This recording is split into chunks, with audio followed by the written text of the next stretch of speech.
Okay. Welcome back. All right, we got one more week, so this is it. We're winding up. Teresa, we get to hit your number up. You and Dan. Dan the man. So how was this week? I know we talked a little bit about it. I know you guys are getting the kids ready for school. Arlene,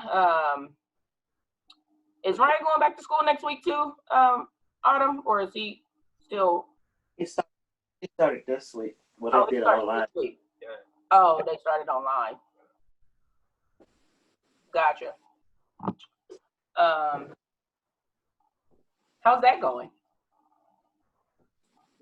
I mean, it's kind of the same as last year. He just had some assignments and like a meeting or whatever that he had to do. It's crazy. He's the type of kid to be fine doing online. Yeah, he is. Yeah, he'll do good.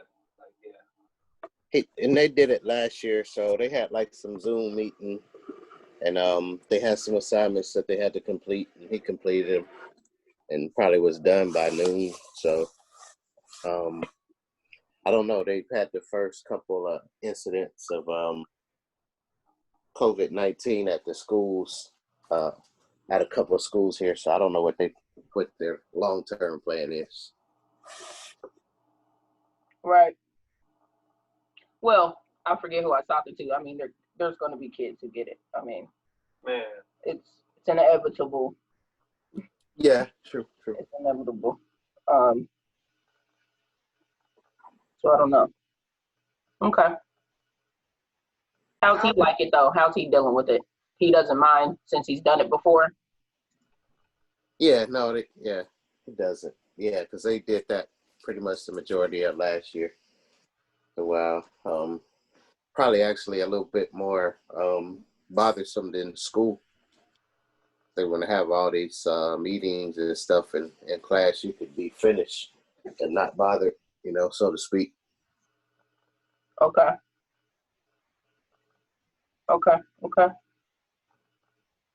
Gotcha. So we're moving right into the fours today. Jessica, I changed it to one maybe ...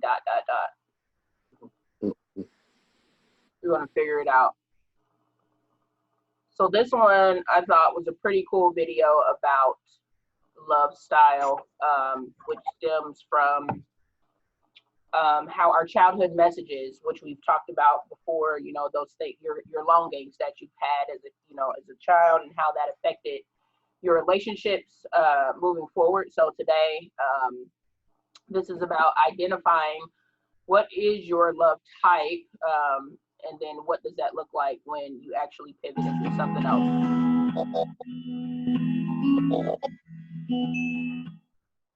In the past, we released a video on how your childhood affects your love style. Now that you've identified what your core patterns are, we figured it would be helpful to offer insights on how to work with each love style. Whether your partner is prone to being a distant avoider or an anxious vacillator, know that working out your differences will only strengthen your relationship in the end. Here are 5 tips on how to work with your partner's love style. 1. The pleaser. Charming, nice, and known as the stereotypical good students, these type of people actually grew up walking on eggshells. Their parents were most likely either overly critical, overly protective, or both. As a result, they have a hard time setting boundaries, saying no, and do their best to maintain peace, even at their own expense. In relationships, they don't deal with conflict well, and may try to avoid it altogether by resorting to bad habits, such as lying. To resolve issues with the pleaser, show them that it's normal for things to get messy. But instead of getting mad at them, let them know that you want their honest input, not something sugar-coated. 2. The victim. Victims grew up in a violent, abusive environment. Consequently, they do not like to attract much attention to themselves and prefer to blend in the background. Often compliant and adaptable, it can be hard to tell whether a victim is suffering or not. Common problems they face are putting up with toxic behavior and choosing a partner who repeats the abusive behavior they've been accustomed to. In order to work with the victim, provide the encouragement they lacked growing up and set healthy, consistent habits to let them know they are safe with you. 3. The controller. Bossy, intimidating, and quick to anger, these type of people adopted a black and white mentality at a young age. Either you are controlled or do the controlling. In relationships, partners may find them rigid and selfish with their expectations and threatening during breaking points. Inside, though, they're definitely hurting. When working with a controller, don't give them the upper hand, nor excuse their toxic behavior. Instead, meet in the middle. Let them know that you aren't the main source of their pain, but rather, it's the unresolved childhood memory they need to address. 4. The vacillator. Vacillators grew up in an unpredictable household. Fearing abandonment and yearning for stability, these individuals have felt misunderstood their whole lives. Still, they manage to remain idealistic, searching for their soulmate. They have to be careful, however, with their starry-eyed nature. Prone to venting, anger, and guilt, vacillators will often be paralyzed by the problems they face. They may expect their partners to come up with solutions instead of standing on their own 2 feet. To work with a vacillator, provide emotional support and listen to their frustrations. Ask them questions and help them reflect on potential solutions, but don't do the work for them. Over time, this will help them realize they are capable of more than they usually think. 5. The avoider. Known to be self-sufficient, these types of people value their space and freedom above everything. Since they come from a background where little to no support was offered, they learn to mature fast and take care of themselves. In relationships, common problems avoiders face include being dismissive of their partner's feelings, having difficulty providing empathy, and creating too many boundaries to the point of being unreachable. To work with an avoider, never try to force ideas onto them or throw temper tantrums. This will only cause them to retreat or shut down even more. Avoiders can get easily overwhelmed if you're being too emotional or defensive. Give them time to cool off and attempt to problem solve with them when the both of you are clear-minded. Is your love style compatible with your partner's? What are some challenges you're facing? Let us know in the comment section below. For more helpful content, please be sure to also subscribe to our channel. Thanks for watching. Oh. Okay. Which one are you? John started talking. Which one? Was that the best? The vacillator? The vacillator, yeah. Why do you think you're the vacillator? Because you know why. I didn't really explain it. Yes. I want to hear your thoughts.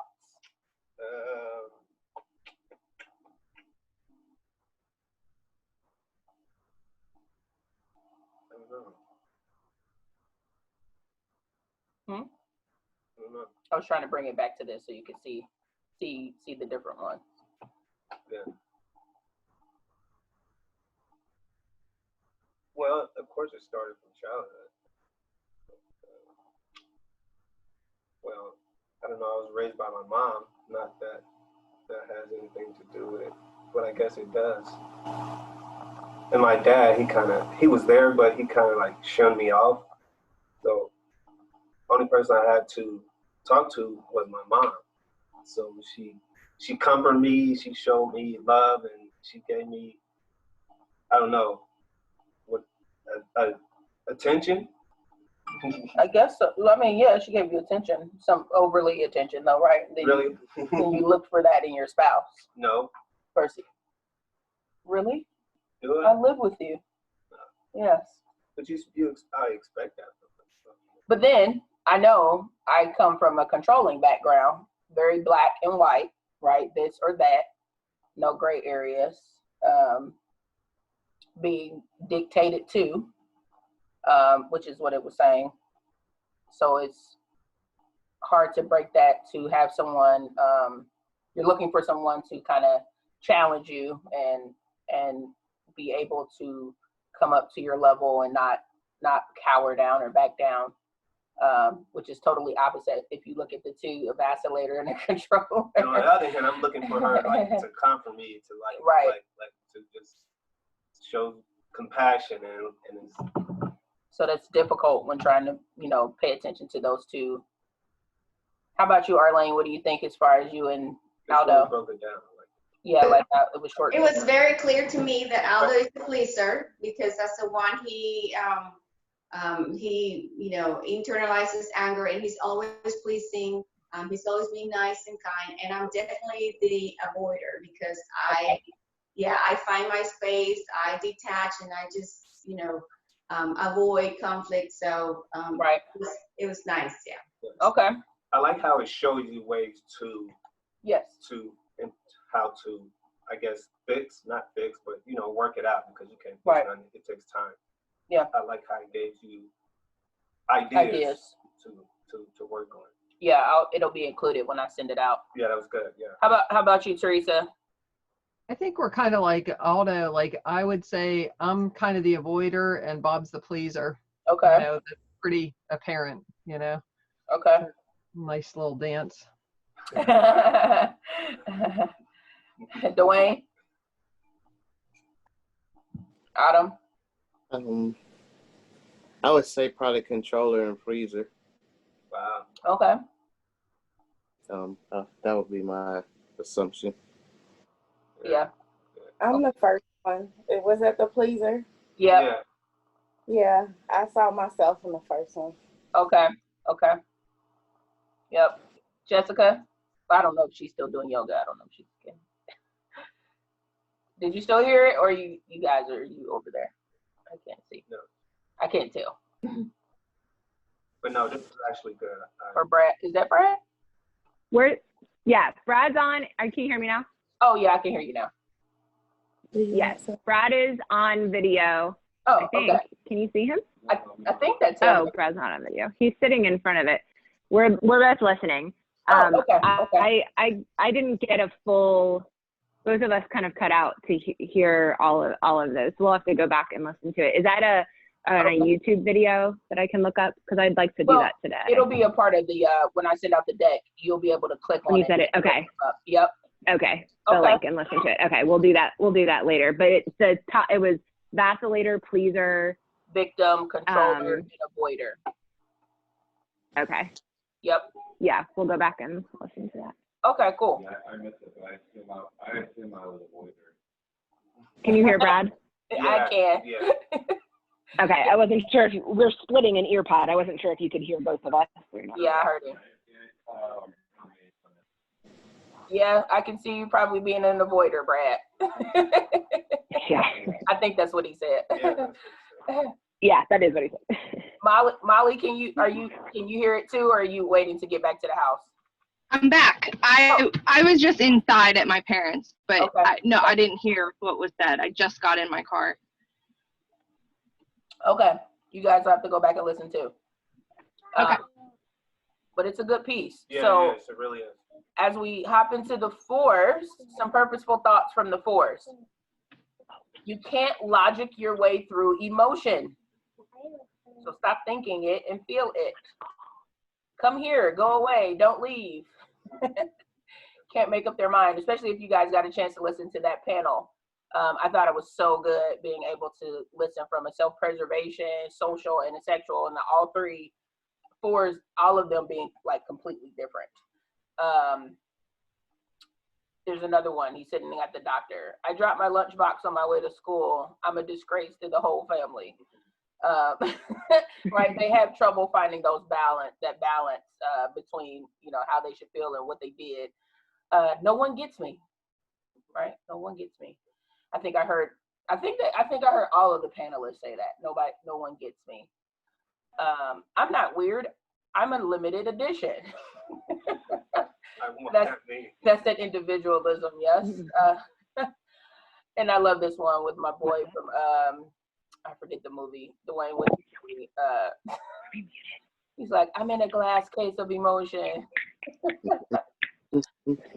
Ron Burgundy, that's his name. Yeah.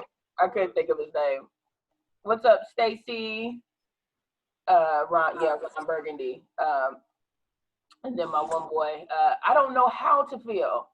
So not only do they have so many emotions, they're like, I don't know what emotion I should be feeling. And the other one, I have so many emotions, but nobody understands. So constantly trying to understand, hey, Stace, where they are. And then I love the last one. Love is a fire? False. Love is an emotion.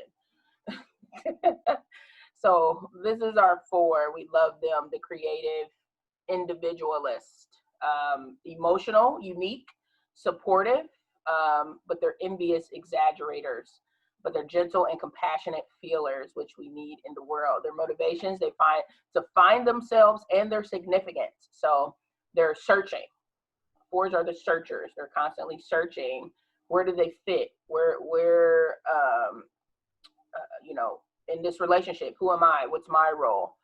As they're out in the world, you know, finding out what am I good at, versus how someone else is good at something, but you know, what does that look like for me? And sometimes I'm better than them, but instead of looking at what it looks like for me. So they're in a constant like tug of war, push and pull between their emotions and between their identity. Their fear is being inadequate or emotionally shut down. So people who don't let them feel, or people who don't let them express themselves, or just being common.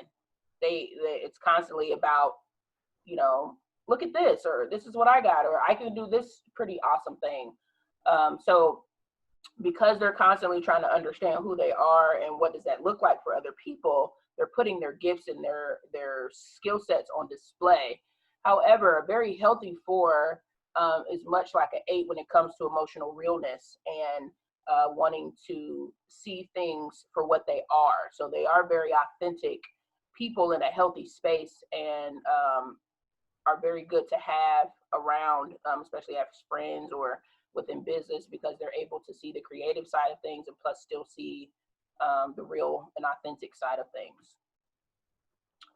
4s, expressive, deep, but sometimes obviously they're temperamental. So again, listening to that panel, you saw the wide array of how they all reacted to things, and some just wanted to be left alone versus some wanted to interact and engage a lot.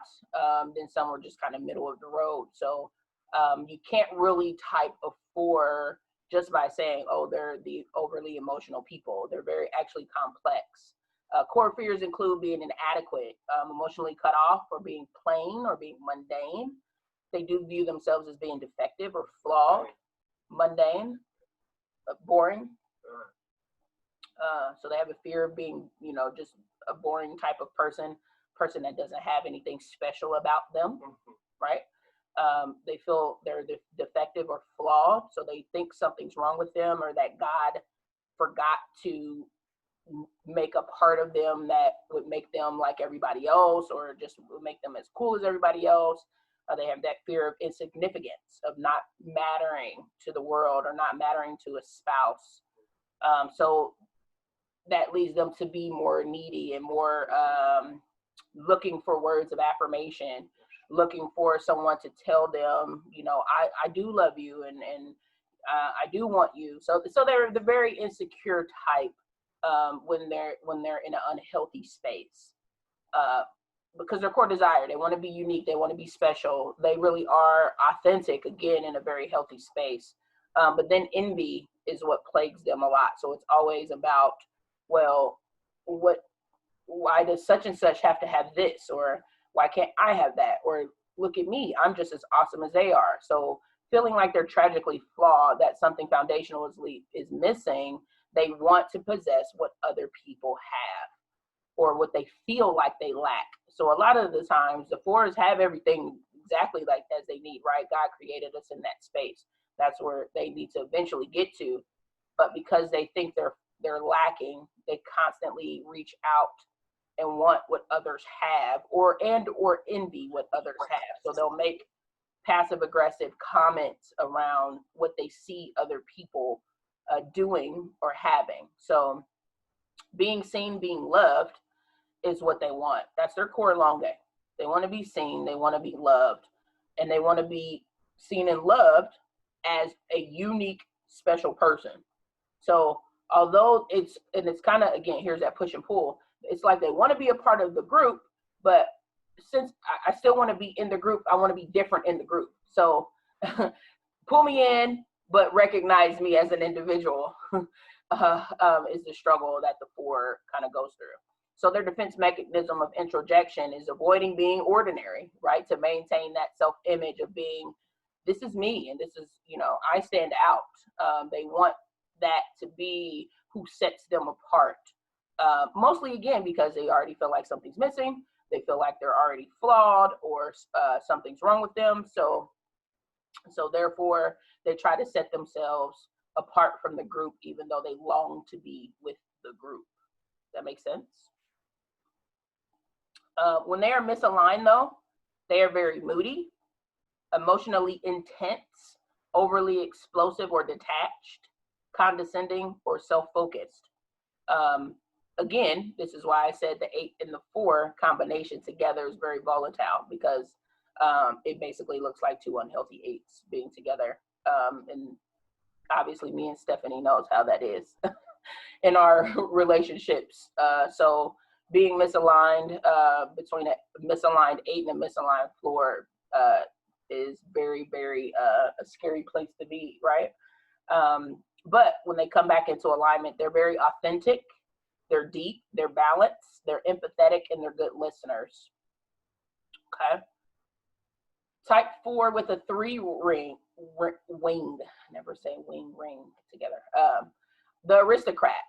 They're more extroverted, they're competitive, they're upbeat, they're ambitious. They are still emotionally volatile, and they're concerned with image and being flamboyant. So that's where they're bringing in some of those 3 characteristics of having to be successful, to having a great self-image, of presenting themselves well. They pull that in. So that's where that aristocratic view comes from. On the other side, if they are 4-wing 5, they're considered the more creative type, more of the bohemian, more introverted, intellectual, withdrawn, reserved, observant, eccentric, having intellectual depth, and being sometimes depressed. Or you'll hear a lot that 4s love melancholy music. They love melancholy moods. They love melancholy just atmospheres.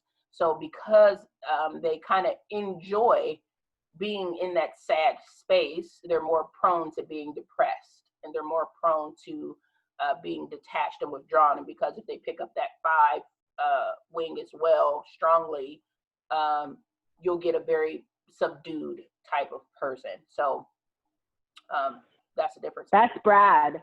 You said that's Brad? Yeah, he does. He was just saying yesterday, he's like, I love like cloudy, rainy days. And we're like, who says that? Who says that? Like melancholy music. Right, Yeah. Brad? Yeah. How about you, John? Which one do you, I mean, I know which wing you, no, which wing, the 3 or the 5? So more like the person I just described, or more of the extroverted, upbeat person? I don't know. It's kind of weird because I see the 3 and the 5, but I see the 5 more than the 3. But I see both. You see the 5 more than the 3? That's surprising. I don't see that, but okay. You know, I see both. Like you say, you see the 3. Yes, you are extroverted. You are competitive and upbeat, more emotionally volatile, concerned with your image, and no. Really? Okay. Well, you see yourself more 5-wing. Okay. Let's keep going. Well, a stress path for a 4. So the 4 moves towards the average to unhealthy type 2. So you defend your hurt feelings by withdrawing attention. You become overly involved and clingy to win affection. And you create dependencies by manipulating others to need them. Okay? You become possessive and you need closeness with other people. So you definitely take on all the unhealthy traits of a 2 plus your 4. Okay? So very possessive state is what that becomes into. So very needy, very clingy. You need people, very reassuring state where you need people to constantly be telling you that you are loved and that you're seen and you're wanted, which are the things that 2s, their core fears of not being loved, not being seen, not being wanted. So you go into hyperdrive. What is what? Oh, I don't know. I think that's Jessica's friend. He's like, who is that? Hi.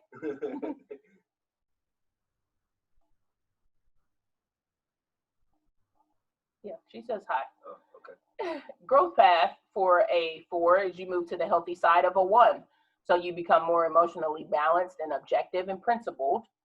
So basically you get your feet beneath you and you get more centered and you embrace those mundane tasks or those boring tasks that you end up having to do as good opportunities to steward them, being more responsible, being more organized. So you become more disciplined, productive, and focused on doing what is right. So you basically, when you're in that growth space of a 1 as a 4, you pull yourself out of that melancholic state. You pull yourself out of that depressive state. You pull yourself out of the state of having to try to win people over or depend on someone else to validate who you are. So you stop being insecure in a nutshell. Okay. So health, what does health look like? So when you're completely healthy, aligned with the gospel in God, you enjoy creativity, inspiring others, and experiencing your emotions with balance. So you're able to temper your emotions and you're able to control them, have more self-control. So you believe God loves you unconditionally and he's the one that perfectly understands you. God is, not others. And that you were created exactly the way he made you. So you are special, you are unique, but so is everyone else. Everyone's special and everyone's unique because that's how God made us.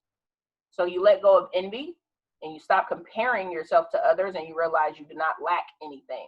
So you know you have all of Christ's spiritual blessings, forgiveness, and righteousness. Half of the book on our first break, and then half in the next half of the book, the second break. Okay. Is that Harper? Sorry.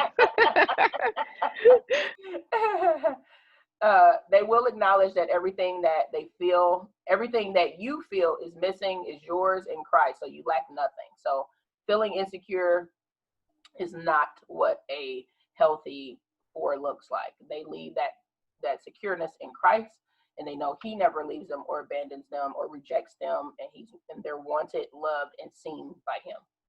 Once they start moving towards that average space, they start to feel the need to exaggerate their uniqueness to get attention and affection. So you start to forget those things that we just talked about. You believe you're missing something important inside of you, and that causes you to envy what other people have.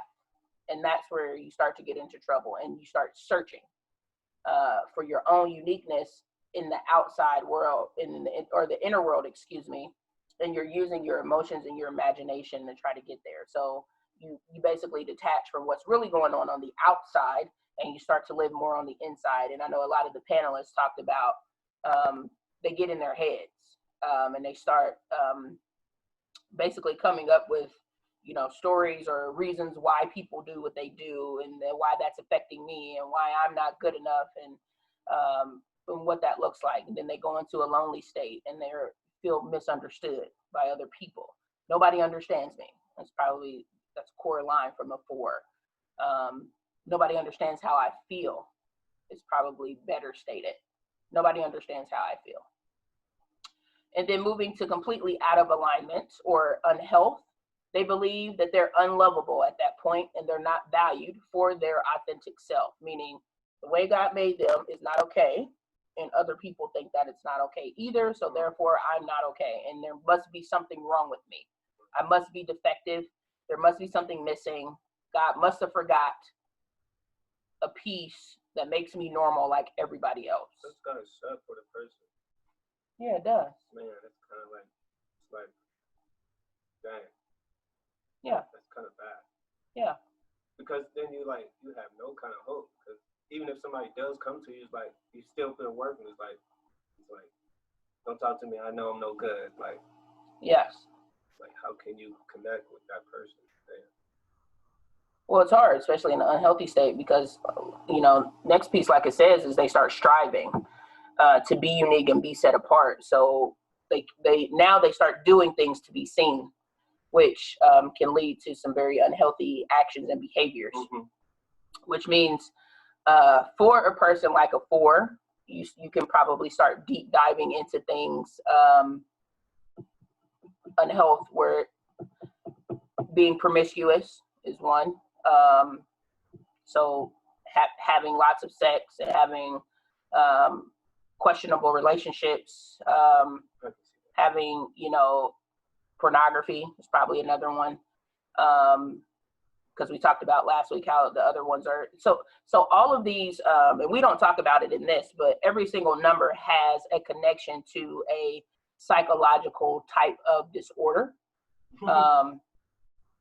And these are the type of things that fours can get into when they get into a very unhealthy space, because feeling misunderstood, defective, flawed, you start spending too much time with yourself. And basically, to your point, you get into a mindset of hopelessness where no one will ever understand you and nobody will ever get you.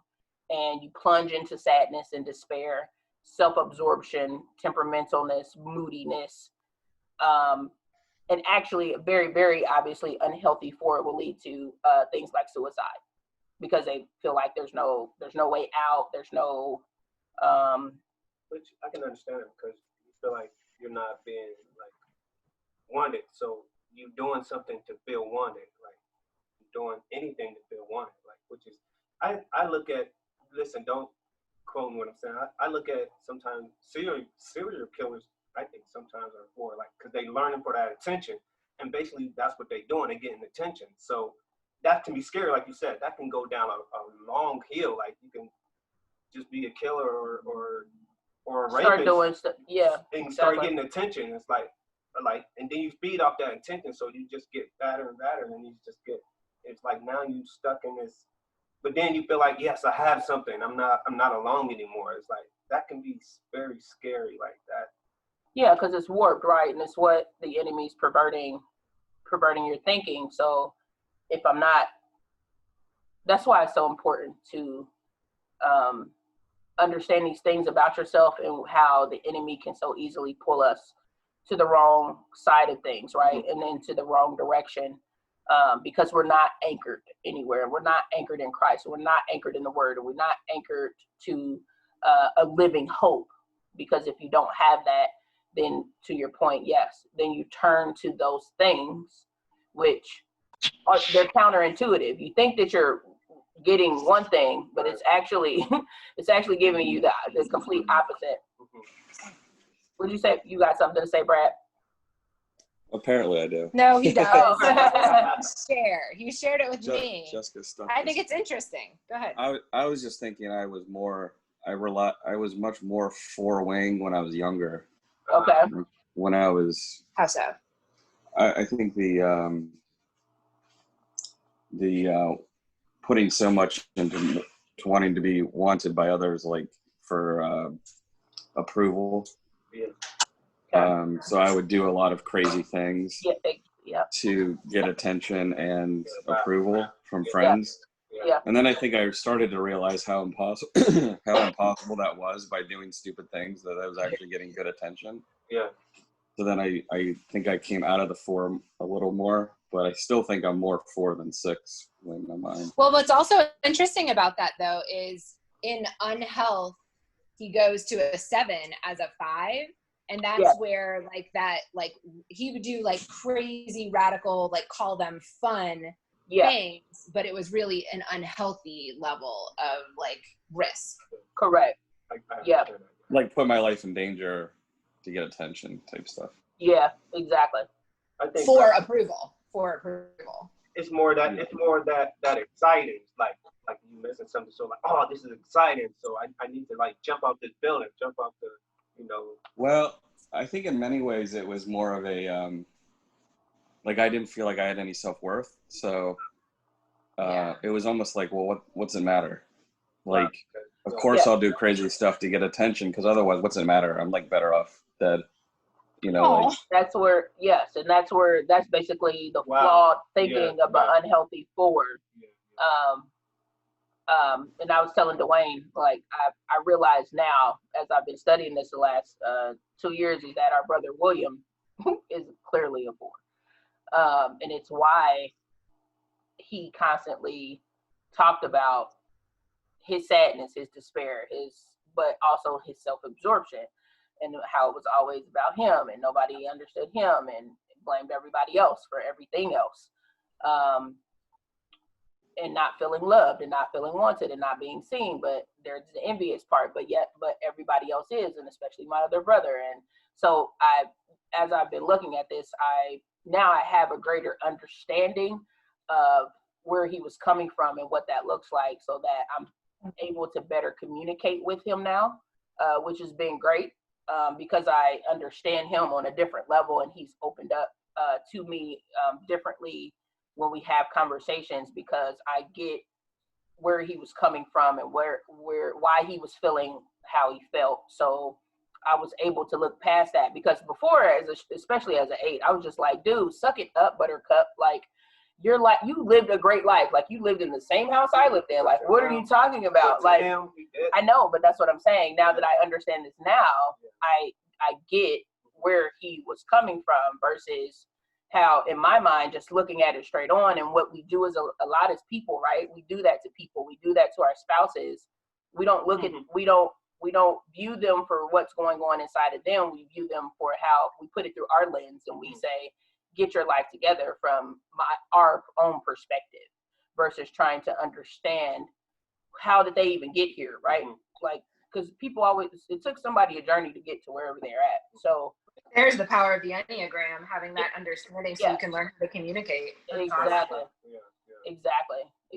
So I've found this very lucrative, even though this is not my number. I was able to better understand my sibling, and better understand my husband, and how he comes from, the background he comes from. So it's very important.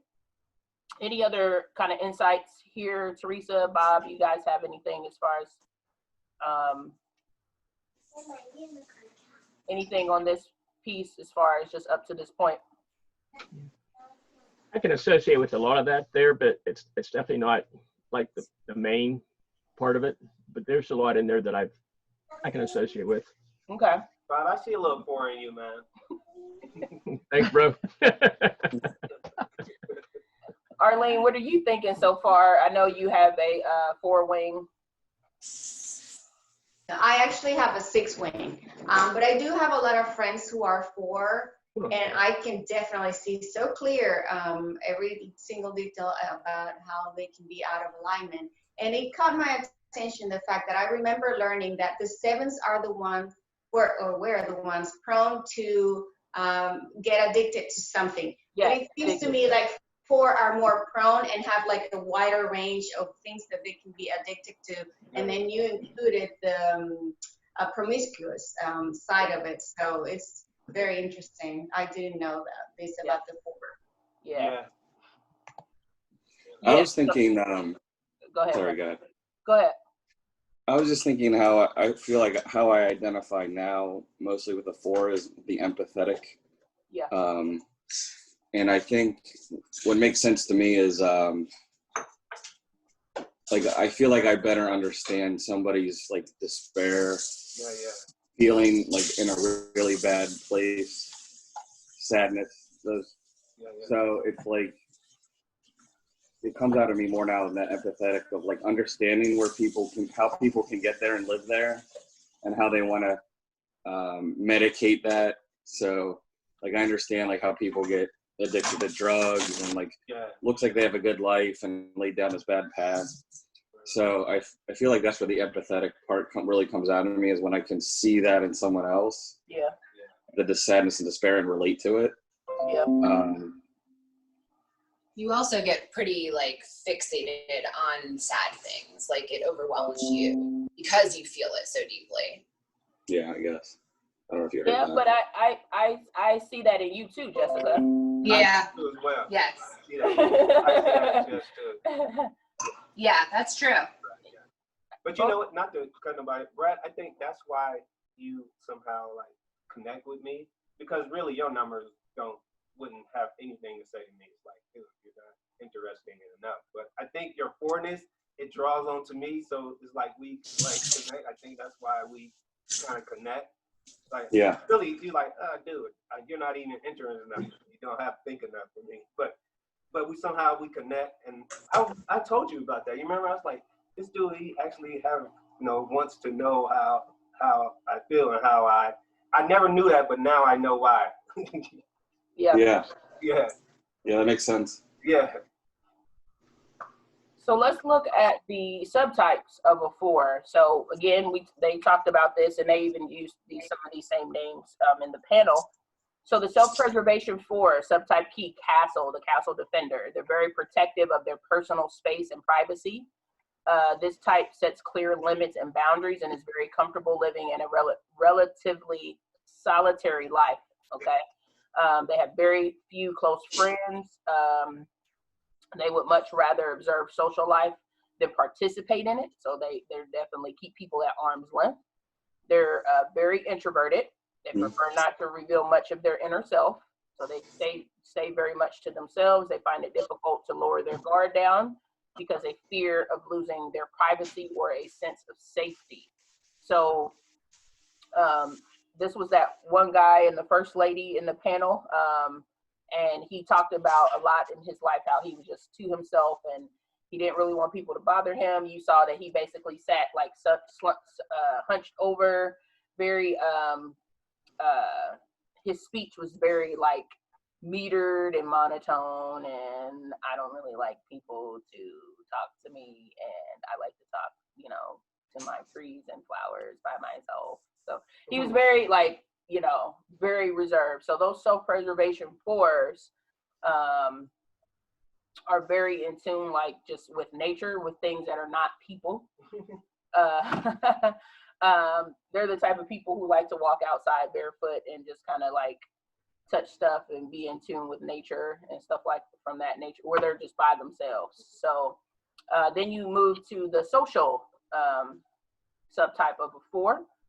The totem is their subtype key, the professor. So the social 4, I meant to change that. The social 4, and these did not, and I'm just mad because this is not the right slide in here. I'm gonna have to switch this out. But the social 4, and I'll describe it from, so don't look at this because I thought I switched it out and I didn't. Is very, as the lady described in there, she had friends, but she still liked to keep to herself.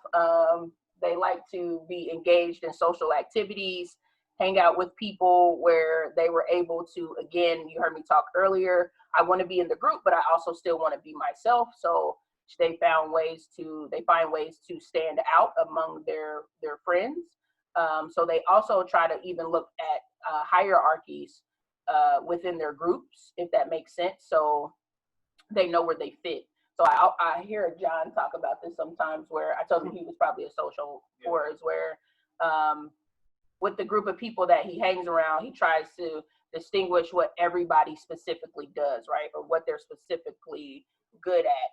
So I know if he's like with my brothers and stuff like that, he's like, oh, Jordan, he's good at this and he does this, and Dwayne's good at this and he does this, and then I do this.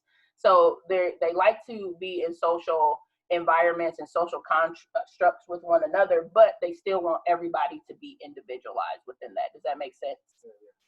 And then the sexual 1-to-1 4 was the last lady in the panel. And she was still very reserved, but yet she was the one that liked to be within nature and become one as well, much similar to the self-preservation.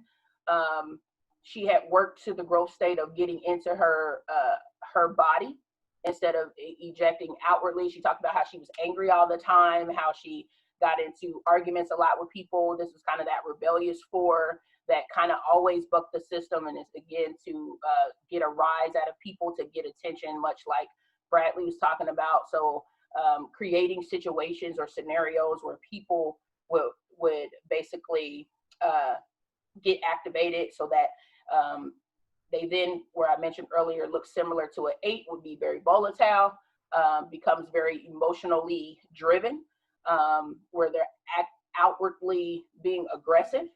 And I think you.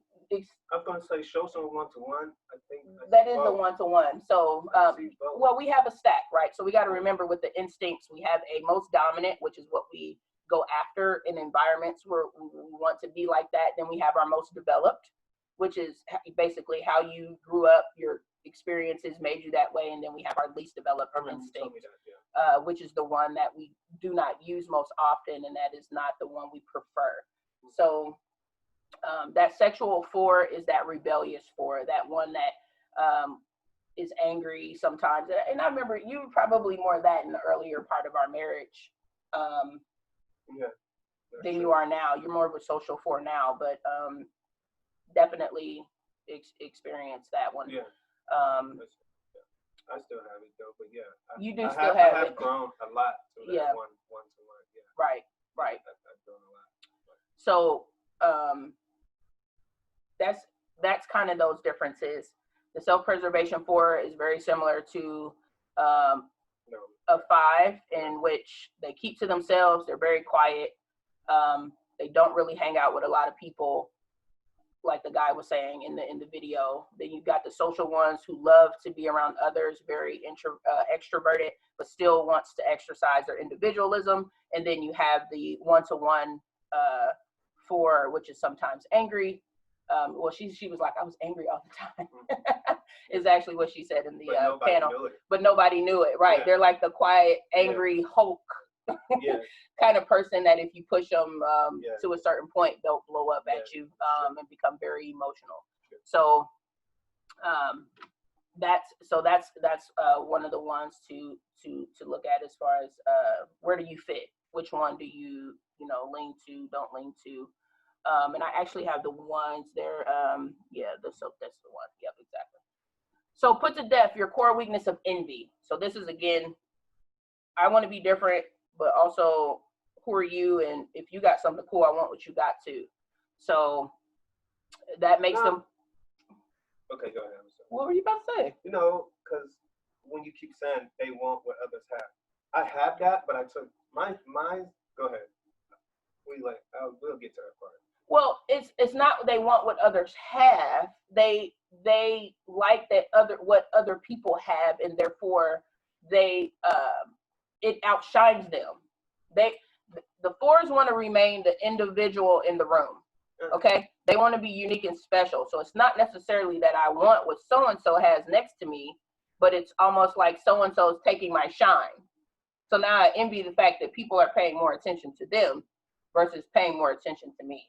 That's not mine. It's different for So go ahead. What is mine's is that when I do see somebody, it's not that I want. It's like, oh man, I can have that too. It's like, but I'm proud for the person. Like, man, you did, man. But then I'm like to myself, like, I can do that too. Like, I want that too. It's not that I'm hating or no, you stole my shine. I'm like, no, dude, I'm proud. And it's like, dang, what I can do, I can have that too. That's envy.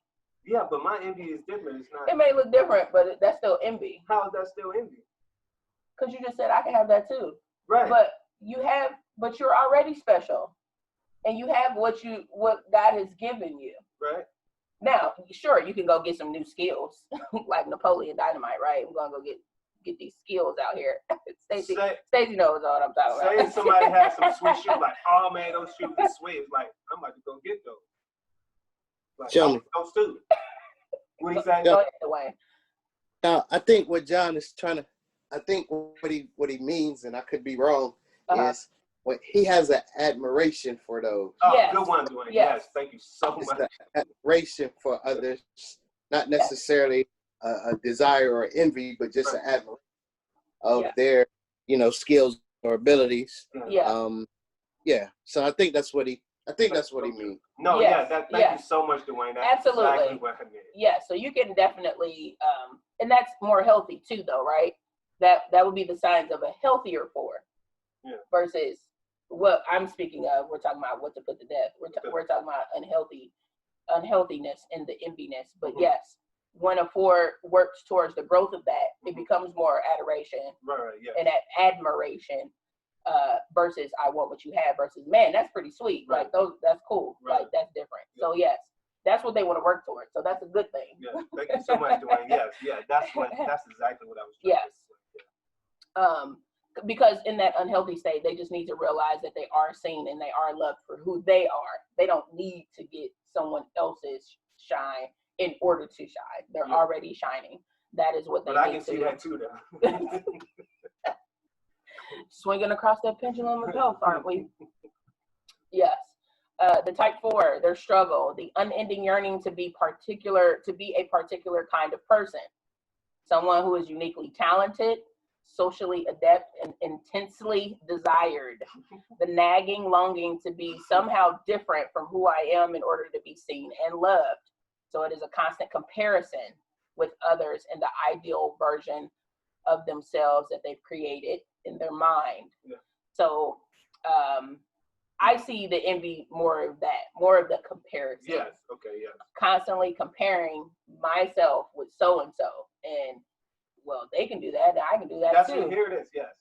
Okay, so that's also that comparison, and it's the inability to see and appreciate the positive things that they really got going on. So they're looking for it in other people, and how it's almost like they want to walk around and see how they can collect all the awesomeness from other people. So true. Yeah.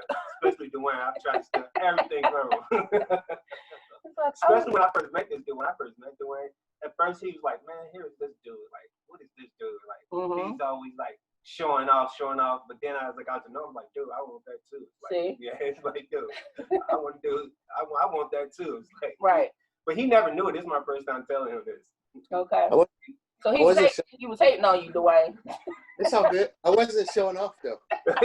Yeah, but when I first met you, I was like, dude, like, I don't want to see this. I'm being. But then after I got to know him, I was like, man, this dude, I want what he has. Like, I want that. I want that. Like, man, why I can't have that? So I cling to him so I can like kind of steal his energy. Like, like I need your Bentley energy, dude. Yeah. And I liked how he dressed. I liked everything. Like, I just liked his whole style. His whole demeanor. Like, yeah. I appreciate that, but yeah, I wasn't trying to bite off him or nothing. It's like it's all good. It's all good. Yeah. You gotta take it into consideration, man. If no one, admires you, or no one wants, some of the things that you have, or desires things that you desire, then maybe you're not doing some of the right things. True. So in that, it's it's a good thing. It's just about how you take it, how you take it and how you apply it, and how you use the energy. You can use it to fuel you, or you can let it deject you. One of the two. More so, I've always more so just use it for fuel. And as you said initially, showing off, I'm just always just doing me. I'm in my own little world, own little environment. And that's just who I am. Right. So yeah, but no, I got you. But like I say, man, I appreciate that. Yeah, I was in a unhealthy state when I first met you. If you could say. So we all had to grow. We all had to grow.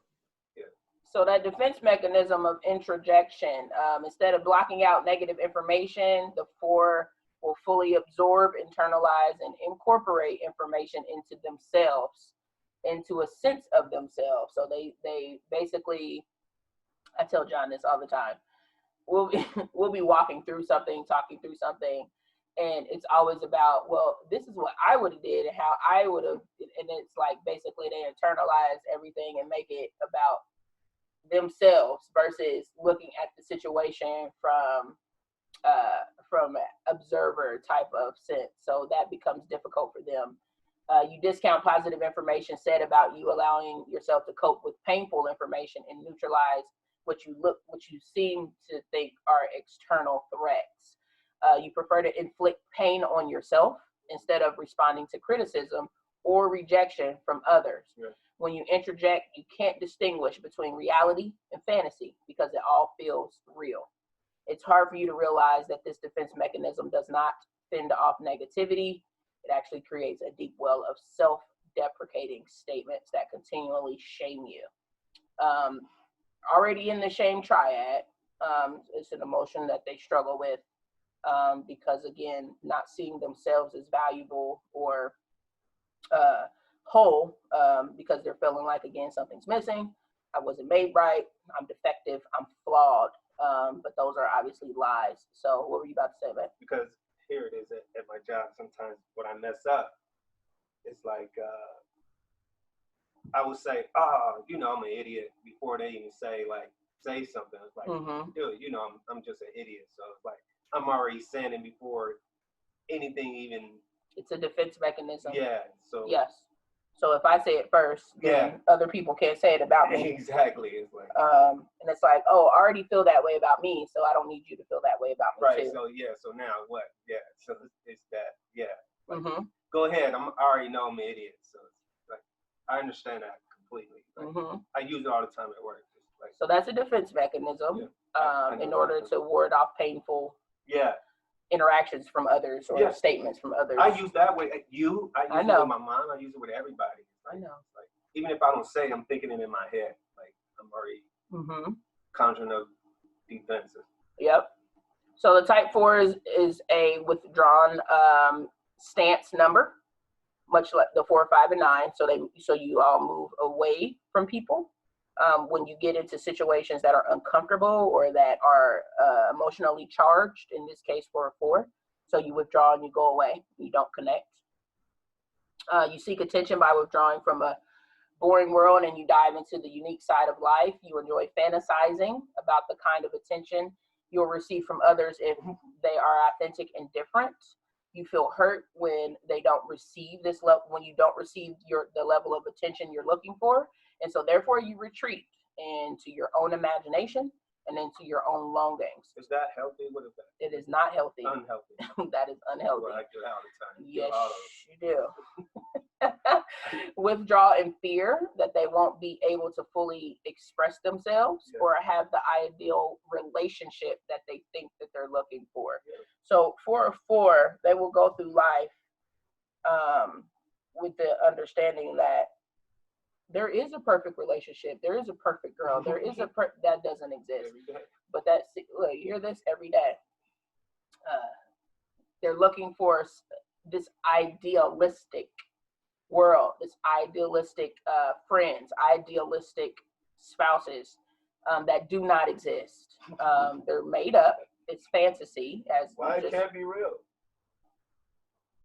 Why? I said that to you before. Yeah, and that's unhealthy. because that's not real life. And that's why I said you retreat to your imagination and you retreat to fantasizing in order to get away from what you don't think lines up with ideals.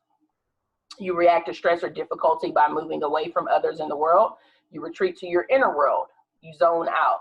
When you enter a room, you automatically sense you don't fit in, and you feel that you have to summon up the energy to face the world and life. Again, 4s, 5s, and 9s. 2 sets in this group, 4s and 8s, myself, Stephanie, Dustin, John. These partners share strong empathy, intuition. Dwayne a 4? I see. Dwayne is not a 4. But Dwayne is an 8. He would help, like, he would give his all, like. That's his 9 wing. Oh, okay. And his 2. Okay. That helper, right? That's the 2. Yep. Okay. These partners share strong empathy, intuition, and passion. The type 4's internal intuition can help the type 8 become more sensitive and emotionally mature, while the type 8's external intuition can help the 4 be more practical and feel more secure. Sure. When the relationship is thriving, it's full of energy and excitement that benefits each partner and the common good. Obviously, out of alignment, it's very volatile. Communication, there's a breakdown in communication. The 8s just want to know and speak now, speak faster. The 4s become, well, it depends on the subtype. So if the subtype is a 1-to-1, then the 4 will come back angrily and emotionally combative with the 8. If they're self-preservation or 9 times out of 10 a social, then they will back off, withdraw, retreat, and ignore on purpose, become passive aggressive, and not answer and act like they they're inside. What they're doing is they're in their inner world, right? They're zoning out, which is their defense mechanism to retreat and just go inward. So when those are unhealthy numbers together, it becomes a very volatile relationship.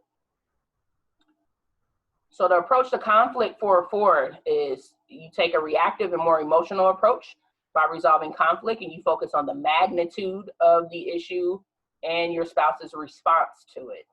Your desire and priority is to give full weight to the problem and to have the opportunity to express your feelings about it. So you want to be able to tell your spouse how you feel about what's going on, even though that's not solving the problem. You want to express the feelings about what's happening. Again, for an 8, that becomes very difficult because we're like, just get to the point and let's focus on solving the problem versus you want to give me the impact of the problem. We came a long way. Yes, we have. I know, that's we're talking about this. Yeah, man, and I can remember like, man, it's bad. Yes, it was. Misaligned with the gospel, you prioritize your thoughts and your feelings over your partners, and you ruminate on your hurt feelings and your frustrations and your irritations for extended periods of time. Yep.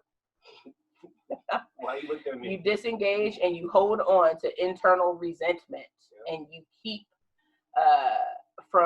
basically keep the relationship from moving forward, right? From restoration and resolution. So because you're like, I'm gonna hold on to this until Jesus comes back.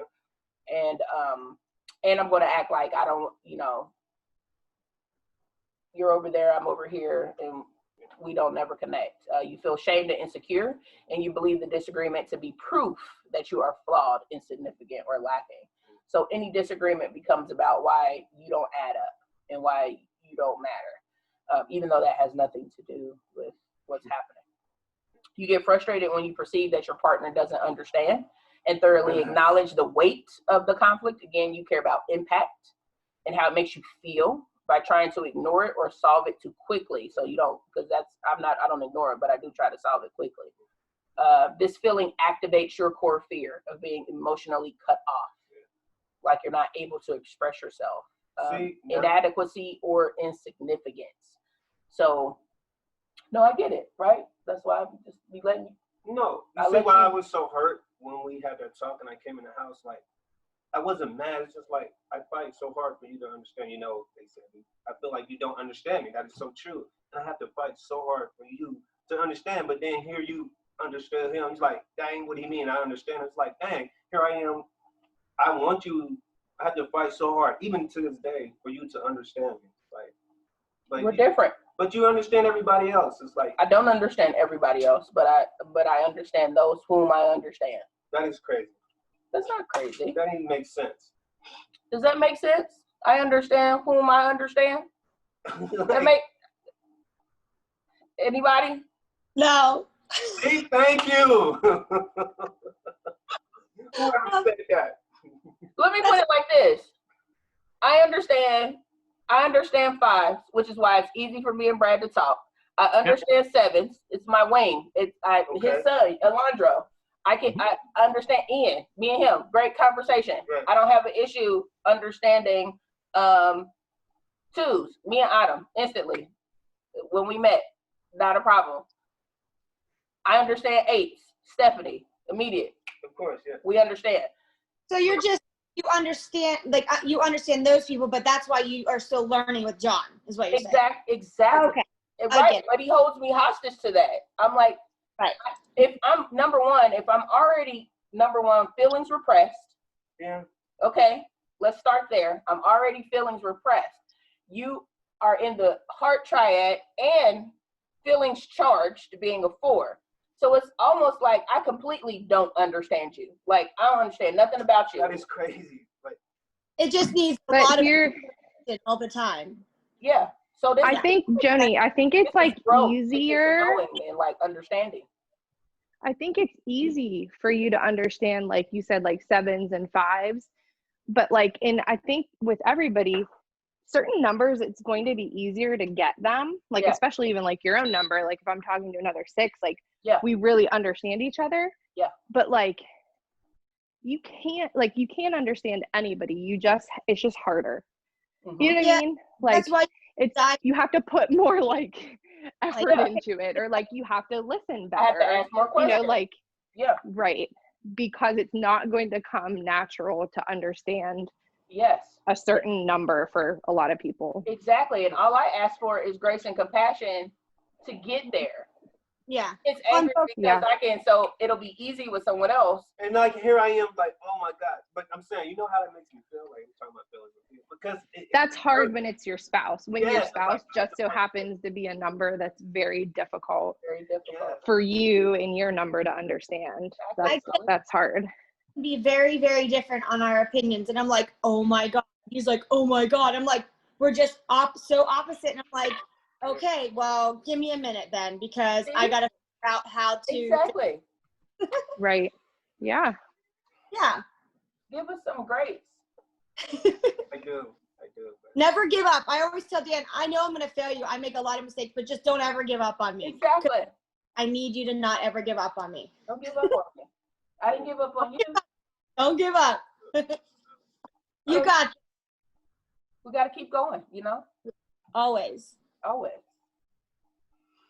So when you become aligned with the gospel and communicating with conflict, you remain steady, grounded, sober-minded in the face of tension. So you clearly express yourself in a way that allows your spouse to hear, understand, and move toward you. You remember that your feelings don't define you. You control your feelings instead of letting them control you.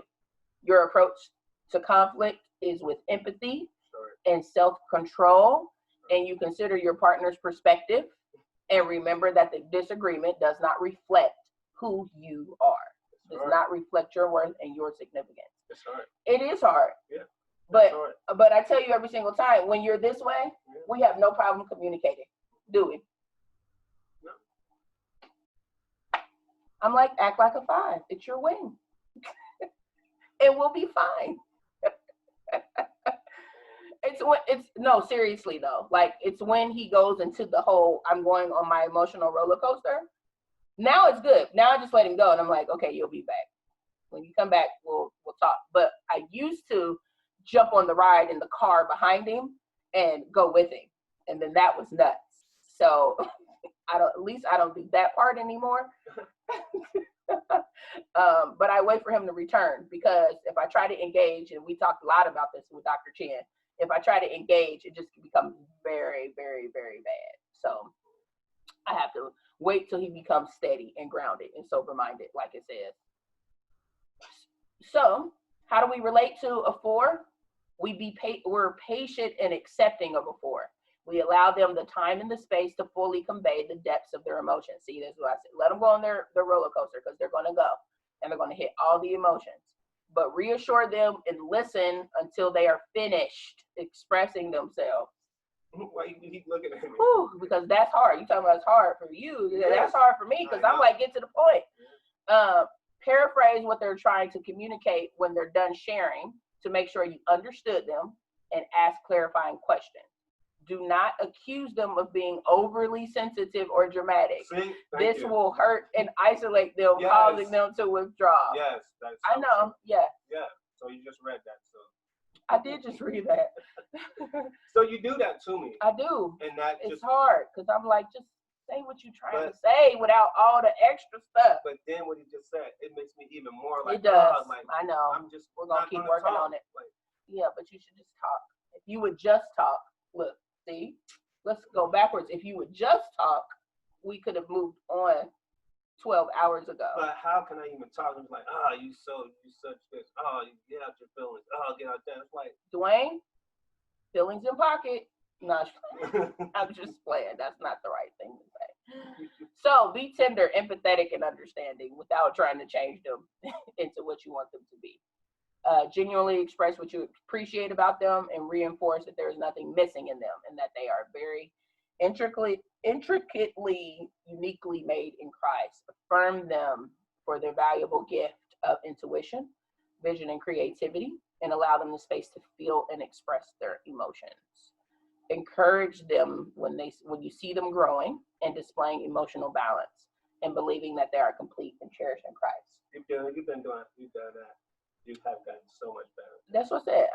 I am working so that you can feel and express all of your emotions. Really? Yes. To create rapport, appreciate their emotional sensitivity and creativity. Try to avoid insisting on them being rational, unemotional, or conformist, because I say that often, like, you're not being rational. Yeah. Because you just don't be rational. But join them in valuing their style, their individualism, and their depth of feeling, right? So to handle conflict, challenge them to avoid the wounded withdrawal. Yeah, good job. Okay. In their angry outbursts, but stay grounded with them. So when they're upset, don't take everything they're saying too literally, because basically they're just in their feelings and they'll say anything. And gotta watch that.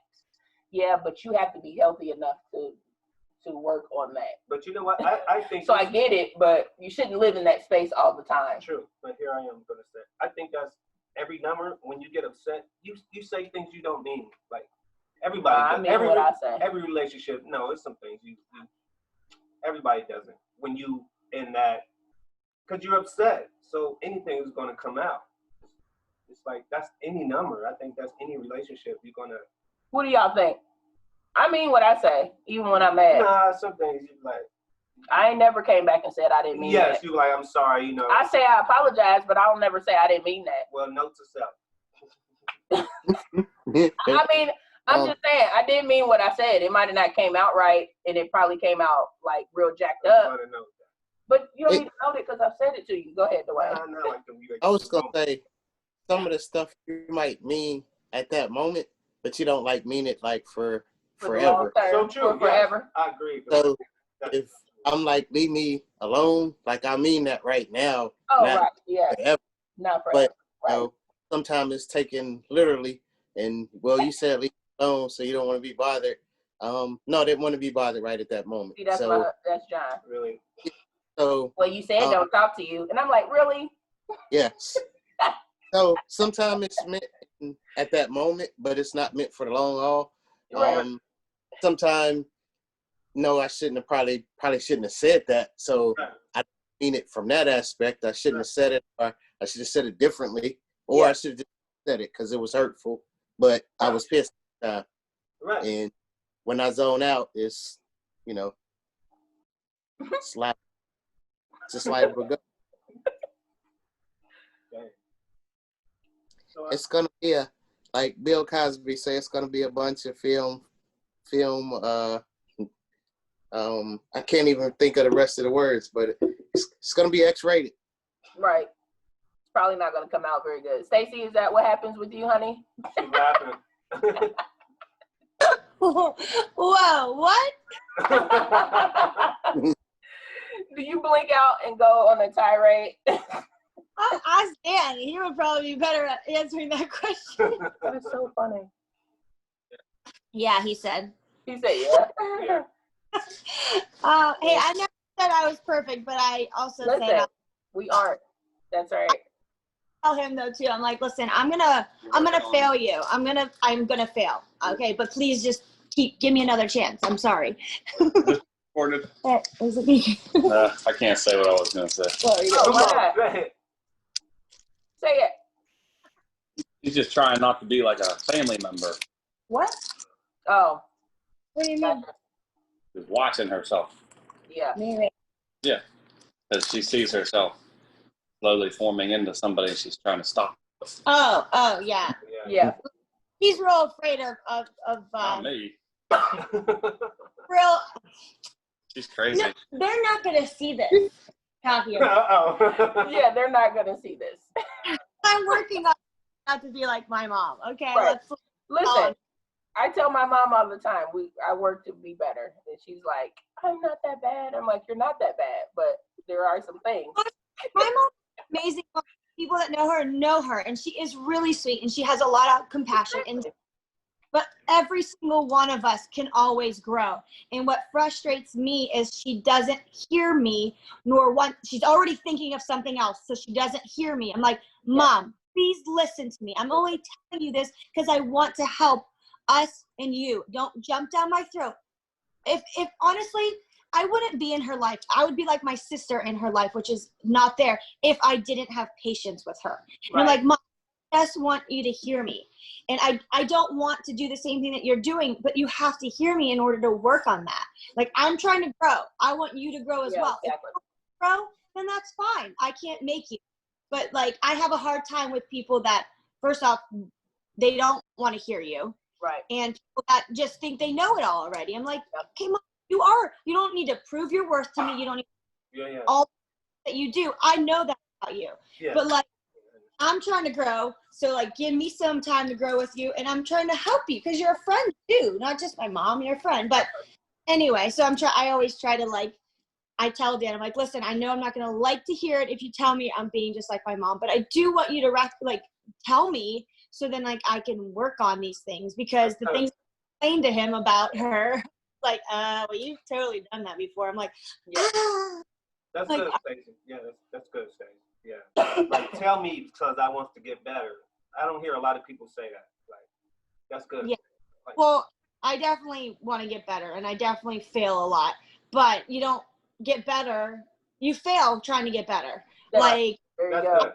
I learn from my mistakes per se, but like, I don't make the same mistakes. Mm-hmm. So like, I tell my kids, like, just try as hard as you can. And if you fail, you fail. And now you know that didn't work. Like, all these out there, how many times did they fail? 500,000 times, but they. That's right. You're frozen. So absolutely. She's going to start talking as soon as I start coming back in. We want to support fours by achieving emotional balance with them and helping them to stay on track, encouraging them to express their feelings safely and directly.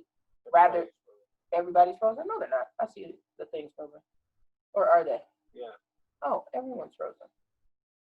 Okay. Oh. Everyone's back. And we're back. That was crazy. That was crazy. Yeah. We lost everybody. No, mine didn't cut off. Yours didn't? Mine didn't either. That's why I was like. But then John was like, everyone's frozen. That was weird. Yeah. To me, it just froze and cut off. Yeah, that's weird. Ours is good. Okay. Wow. Well, the devil is a liar. We want to support our fours, our expressive fours. And we're going to help them fight their inner critic and resist internalizing blame. Yeah. Really? See, we don't need help. Bless their heart. We're going to help them. We are. And their higher emotion or their growth transformation is living with an open heart while integrating joy and suffering. So just because something bad happens doesn't mean the world has to end and everything has to be shut down. They have to learn how to just keep going and keep an open heart and keep people still in relationship. We can't disconnect. So that's what we want for our fours. Now is this frozen again? Dang it. There we go. Fours, personal growth recommendations, again, more for them to read later, but I'll hit on the highlights. Do not pay so much attention to your feelings. They are not a true source of support for you. So remember, we feel them, but we also utilize the other two triads. We're feeling, thinking, and doing. Welcome back. Yes. We want to avoid, fours want to avoid putting off things until they're in the right mood. That's not how it works. Got to commit themselves to discipline and diligence, regardless of whether it feels good or not. True. Fours, put yourself in the way of good. So have the courage to stop putting off your life and not jumping into things just because you think that you may not do well, or because someone may look at you crazy or any of that. You got to jump into life and up your self-esteem. You have gotten better with that. And that's that practice healthy self-discipline. Stay with it. And avoid lengthy conversations in your imagination. Instead of spending time imagining what's happening in life and relationships, begin to live it. It's kind of hard. Why is it hard? Because, like, I have a brain, so I'm going to think, I'm going to imagine, like, once always think about what it could be. Like, I think that's just a human natural thing. Just to have a vision like, oh, this could be like this, even though I'm still in it. It's like, I don't think that's like a thing. I think everybody has that. It's like, we all have thoughts. So that's what I'm saying. So I'm sure you imagine like some things like what it could be. The difference is fours let it rule their life. I don't know. We didn't say that it doesn't happen, but when you let your fantasy life or your imaginations run wild, that's when it becomes a problem. So why you can't focus on now because you're so busy, fascinated about what's going on? There you go. Or what could be. What you said. Yeah, I've been there. So fours at their best are self-aware, introspective. So to your point, yes, you are introspective in that, but you're still, still in the present. You're creative, gentle, compassionate, empathetic, and intuitive with both yourself and others. You balance emotion when it comes to expressing yourself, and you transform all of your experiences into something beautiful and valuable, which is what a lot of the fours give to us. You marvel at the depth of Christ's love for you, and you allow it to inspire yourself and others to be more like Christ, okay? You rest in the truth that Christ will never leave you when you're at your best. You trust that Christ fully understands you and loves you uniquely, and you see that your significance through the eyes of Christ, okay? The one who renews your soul. So I had to learn that Go when ahead. I was a child because I already felt like nobody paid attention to me. By me raised up in church, the only person I could talk to was God. So I talked to him every single day. Like I told him, that's until I understand that he's responding back. So like I told you guys, now I feel like I have a personal relationship with him, like because he's talked to me now and I can hear him. I'm listening to him. And he speaks to me it's like a spiritual thing. It's like I feel him and I know it's him talking to me because I've been raised. Because my whole life that's who I talked to because I feel like didn't nobody understand me. Like so, I just talked to him. I talk to God every single day. So what most resonates with you about your type? What do you mean? What do you connect with your type? What most stands out to you? Okay, explain what it is. As a four. What stands out to you about your type as a four? After all the things we just talked about today, what stuck with you? Good or bad? It doesn't matter.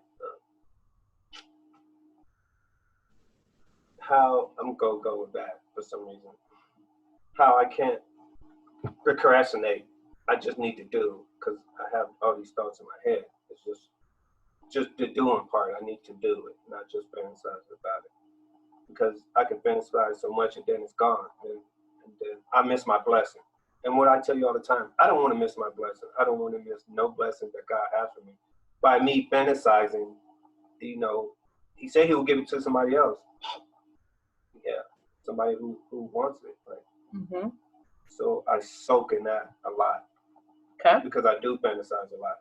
When it's right there, it's like the blessing's right there. Like quit wanting something else when I already gave you something else. I can understand that. Yes. Okay. The good is that, again, with that, like how you said, like they're in tune with God because God is love, and so I think I'm full of love. So I can connect with Him so much deeper. And not to say don't nobody else. Like here's it is. I'm not putting you down. I remember you said you couldn't cry at worship. You couldn't cry. He's like, I remember he's like, I want that. I want to do it. And to me, I'm looking at you like, that's so easy. It's like God is like so like, and I'm like, why can't you do that? It's like, but I get it now. Like through all this, I understand why that was like, but you wanted it though. Why that was such a problem to you. You couldn't do that. But you can do it now, girl. You go in. Really? Yeah. So, what do you feel like you bring to a relationship? Come Compassion, you know. This is an interview. So what, you want details? I want you to answer the question. I just did. But Oh, okay. You bring compassion. Okay. Right. Well, what do you seek in a relationship? What do you want in a relationship? Number one, understanding. In what way? Understanding in communication, understanding in this might sound selfish, wants, my wants and my needs. It sounds so selfish, but I don't think it is. Because you have wants and needs too, that you want me to desire from you as well. I know all our wants rely on God, all our needs rely on God. But you are my wife, you are my spouse. Like, we're together, you know, and hopefully we'll be together till we die. So of course I'm gonna want and need from my spouse. That's what I'll be trying to tell you. It's not that I know God is okay, never mind. Yeah, that. Okay. Are you done? Yeah. Are you sure? Yes, I am. Teresa is wondering, are you done? Yes, I'm done. Really, Autumn? That wasn't Autumn, that was Stacey. Oh, really, Stacey? I think that was Stacey. No, that was Autumn. Yeah. See, y'all see what I be having to go through. Oh my God. I didn't say nothing either. I'm like, okay. Are you done? Really? Yeah, I'm done. Are you finished? Yeah. You asked, so I told you. So, what do others find frustrating or confusing about you?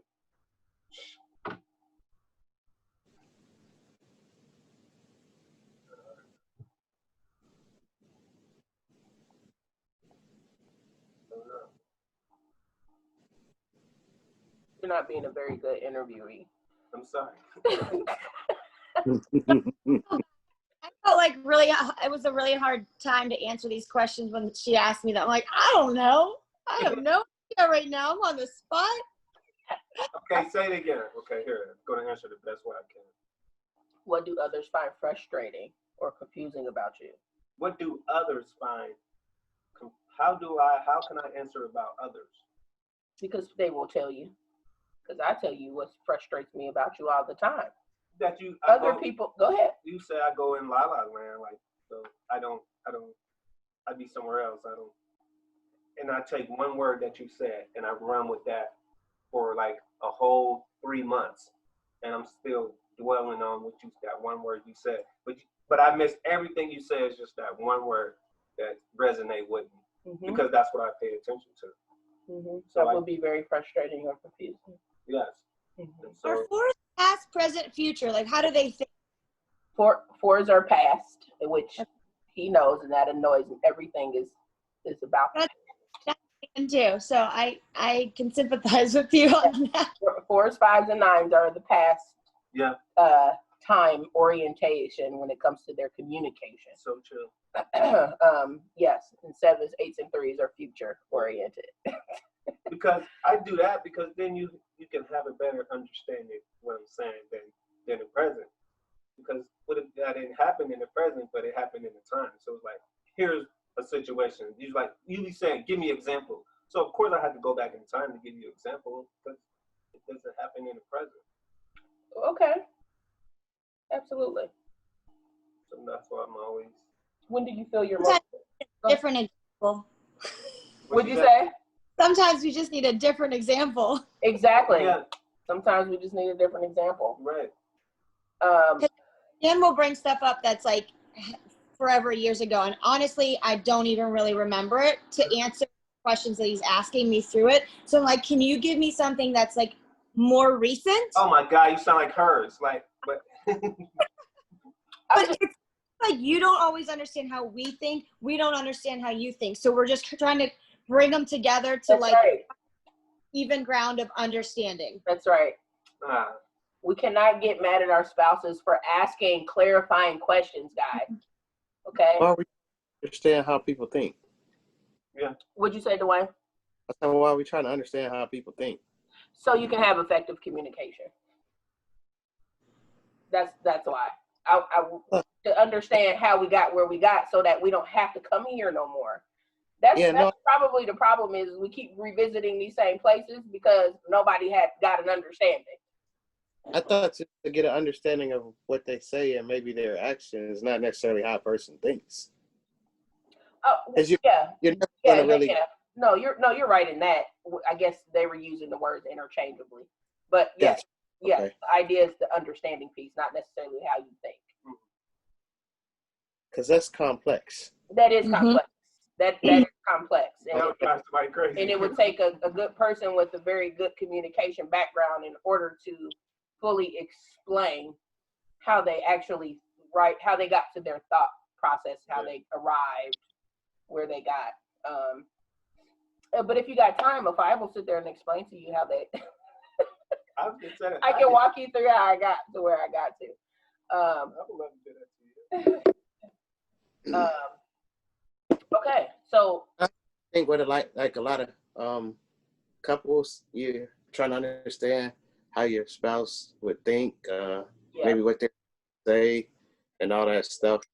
That'll just maybe letting everything take place and deal with it after the fact, so to speak. Some of this, instead of trying to use your word, assume aside. Right. Beth's word, yes. But exactly. But I think that would be a pretty healthy thing if your spouse does know how you think. So then you don't have to think so hard. It's like, oh yeah, they got it. So yeah, because they know how I am, so they know how I think. So they know they're gonna pick up the pieces. They're gonna pick that slack up because they know how you think. Like I think it's helpful. But you would have to be a healthy enough, articulately enough person to be able to express that. So sure, if you're able to express that where your spouse can pick that up, right. Absolutely. Yeah. But if you don't even know how to get out of your emotions long enough to express that, why you say that? Because we're talking about force today. I'm just using that as an example. Okay. But if you're not able to step outside of your emotions long enough to come over to the head triad, right? That's our intelligence piece. If you're not able to do that, then you're stuck. Okay, I can understand. Think about this too, though, John. Yeah. What you said kind of is based off a person's routine and actions. So if your spouse pays attention enough, or you pay enough attention to your spouse, you can, kind of say, well, on Tuesday, they kind of like to do this, or this is the thing that they kind of like to eat, or this is candy that they like. But this is all based upon actions and their routine. Yeah, it's not what they're thinking, it's what they're doing. So if we paid more attention to actually what they were doing, then you can pick up on some of their subtle routines and stuff like that. But so it's not, I mean, and, I'm just looking at it from my, just me. I'm not trying to figure out what you're thinking so much. It's just paying attention to actually what you're doing. Yes, I would, like, for the thinking part, I want to know what you're thinking so I can make a informed decision, for the rest of our family, based on your opinion. So I want your opinion and what your thought process is in that. But for your everyday actions, to me, I would base it, thank you, just off of like your actions, so to speak. Is that weird? Because I'd rather know what you think than your action. What is that saying?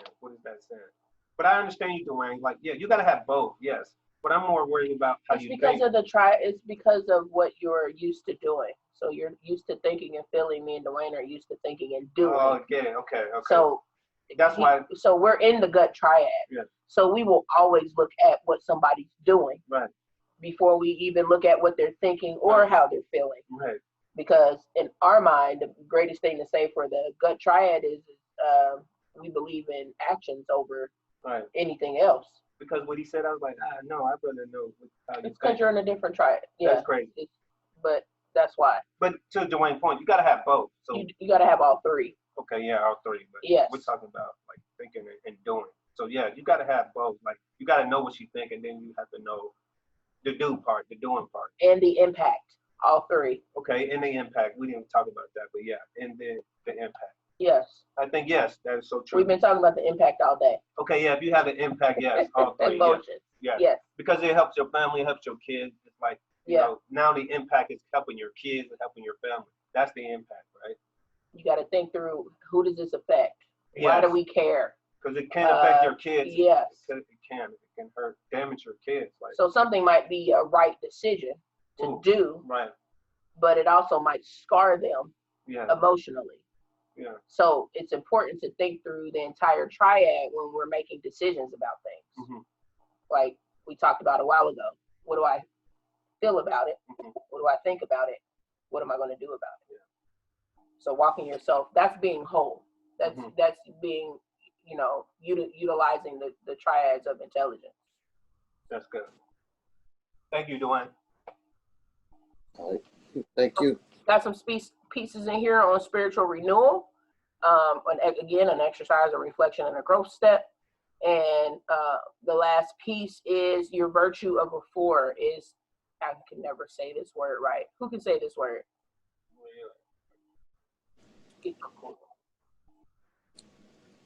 Equanimity. Equanimity. There we go. Equanimity. What it means is balance, right? So that they don't value or lean too far into their emotions versus thinking or versus doing. So that is what a type 4 wants to reach towards, emotional balance and balance in general. Jesus went with them to a place called Gethsemane, and he said, "My soul is very sorrowful, even to death." He fell on his face and prayed, saying, "Father, if it be possible, let this cup pass from me. Nevertheless, not as I will, but as you will." So basically, he came into balance and said, my emotions say, throw this all away, and ain't nobody got time for that. But instead, he said, Father, whatever you want, I want. So that's the 4's verse to move towards that, okay? So we got to experience life in balance, not one-sidedness. Okay? All right. Any prayer requests? What's coming up this next week for anybody, or what's happening? Anything specific? I have a workshop next Saturday after our last session. So just be praying for that the people who will be involved will be open and to hear that God gives them what they're looking for, and that they are blessed in the information that they receive, so that they move towards transformation and action, not just collecting information to put inside their heads. Where's that workshop, Jenny? Victory. Oh, great. So how are you feeling? Who, me? Yes. Oh, like what? Like how? Like about it, or about my health? No, your health. Sorry. No, yeah, it's all good. I'm okay. I'm telling you. I mean, I am okay. Okay. I mean, I'm sure there's organs moving around because there's extra space in there. So that part's happening. And so, I mean, I'll get the days like yesterday where I'm like feeling pain, but I mean, it's not debilitating though, babe. Like, I mean, do I need to call somebody? No, you don't need to call anybody. You're adjusting. I'm fine. Yeah, it's just adjusting. Exactly. But I'm good though. Okay. All right. Continue to pray for you for that. Yeah. Absolutely. Yeah. Who is that? We do have one more prayer request. Oh. Our friend that we're with is my best friend from high school, and her husband. And her husband, Matt, was just diagnosed with rheumatoid arthritis. So he's had like debilitating pain, and they finally got a diagnosis. So it's, good to have a diagnosis, but now he's having to go through different kind of treatments, and he's just in a lot of pain, and he's a very active man. So this is certainly an adjustment, and then just learning about the disease and what that means moving forward, just dealing with a chronic illness. So just prayers for him all around. What's his name? Matt. I have a prayer request for Aldo to find we have plans of living in Pittsburgh and finding a good job for him with a promotion. So we're hoping that this happens as soon as possible, and we really appreciate you guys praying for it. Yeah, okay. Yeah.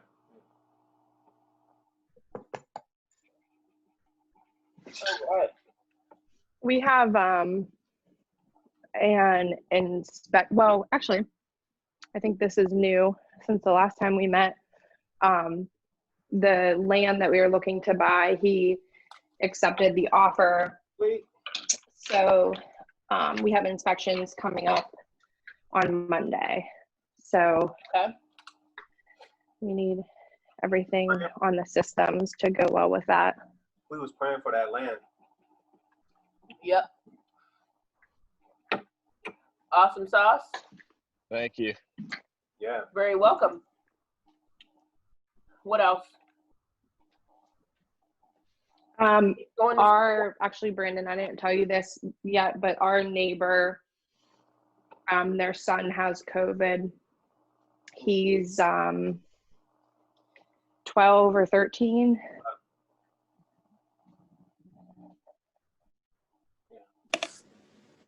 Okay. Who's that, Ma? Who? RJ. They live like maybe 4 houses up the street. Oh. Did any of the parents have it? His mom's a nurse or a doctor of some sort. No, he got it. He's on a traveling baseball team. So Do you know what team they're in? So I'm not sure. I don't know. I wonder if he plays So with praying Jamie's for the kids. whole team because the entire team obviously also is at risk a little bit. Okay. Got it. And if you could pray for my sister's sister-in-law, she was just diagnosed. They thought she had a stroke like 2 weeks ago, and here she has ALS. Wow. And it's very progressive, apparently, like in her case. Normally it's like, I mean, it is pretty much a death sentence. It's like 3 to 6 years, but she's to the point that she's wheelchair bound within 2 weeks. So her name is Linda and her husband's Bill. And I mean, I can't even imagine grasping that right now. Yeah, I hear that. Wow. What are you praying for? What's what, babe? What is ALS? It's Lou Gehrig's disease, and which is very like debilitating. It's like MS on steroids. Like she's going to slowly lose any kind of ability to talk, and then slowly just kind of suffocate. And I mean, everything just breaks down. Like it's muscular. It's very degenerative. Teresa, who was that? My sister's sister-in-law. So they're trying to, and their kids are getting ready to go back to school. And this is the first aunt that they know that, I mean, like a death kind of thing. And the girls are 8 and 11, but they live in Miami. So they're trying to figure out how, with the school year starting to get down there right away, to drive down just so because this will be the last time they'd see her with how fast things are moving. So anyhow, it's just a sad situation. Unexpected. What's her name? I'm so sorry to hear that. That's awful. Yeah, her name is Linda. And her husband Bill, and they're not saved. That's probably the biggest thing, is they're not saved. That's hard for me, So pray for salvation for sure. Yeah, absolutely. Are they interactive with you at all, as far as you all, talking to them about it, or there's no opening there? We've seen them a couple of times over the years. And my sister's, like my brother-in-law, he's not saved. My sister is, and the girls made commitments. So I don't know. But I think out of the innocence with the girls, they've been pretty interesting with God stuff lately. So I almost feel they might be more instrumental, if that makes sense. Do you know what I mean? Like they can touch the heart more than we can sometimes. So that's what I'm praying for. Yeah. Okay. Yeah. And somehow when like situation happens, you kind of get in tune with God. I think anybody does. Like, let's reach out to God. So, yeah. Okay. Wait. Lost everybody again. No, I didn't. That's just a picture. Dwayne, Autumn, did you guys have anything specific, or general points are good? You never know how he can work in situations like that. Yep. Some of us plant seeds, some of us pull in the harvest, so I was making that. So yeah, that's true. I know. Okay. Last call, anybody else?